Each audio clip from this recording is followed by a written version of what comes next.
Calixte Nsi a été accueilli ce matin sur le tarmac de l'aéroport de Port-Gentil par Martin Boguikouma, le gouverneur de l'Ouest-Maritime.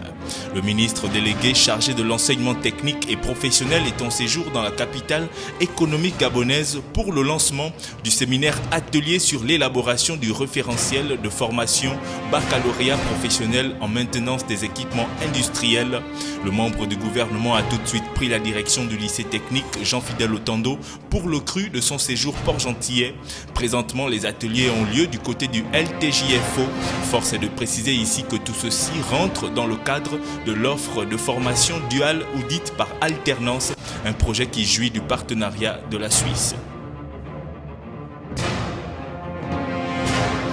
Pendant ce temps, une autre délégation du gouvernement prenait d'assaut l'aéroport de Port-Gentil, un groupe composé entre autres des ministres Ida Aseno de l'Éducation nationale, de Jean-Marie Ogandaga de la fonction publique, de Désiré Guedon de l'énergie et des ressources hydrauliques. Ils ont été eux également accueillis par le gouverneur de l'Ouest-Maritime, rejoints cette fois-ci par le maire Bernard Aperano et le ministre Gabriel Ndjango. C'est pour un ordre de jour plutôt fourni que ces derniers séjournent dans notre ville. On note entre autres l'inauguration du nouveau bâtiment de la mythique école publique de Saint-André.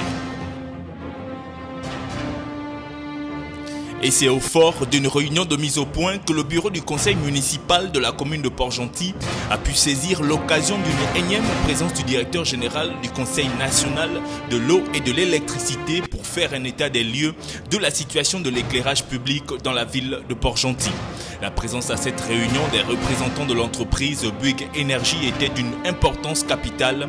Retenons que pour l'heure, et bien que la ville de Port-Gentil soit en proie à de sérieux problèmes d'éclairage une fois la nuit tombée, l'urgence est de faciliter le trajet des deux futures étapes de la tropicale Amissa Bongo qui a prévu une nocturne dans notre ville. Une descente sur le terrain était à l'ordre du jour.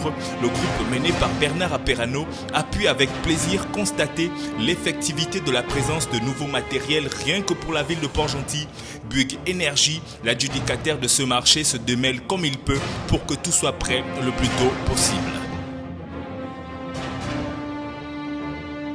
Et pour finir, les brèves de ce Flash Info sur les programmes de la radio-télévision Canal Delta nous parlent du chef de l'État Ali Bongo Ondimba qui participe bel et bien au forum franco-africain qui débute ce vendredi 6 février 2015 à Paris sous le thème « Pour une croissance partagée ».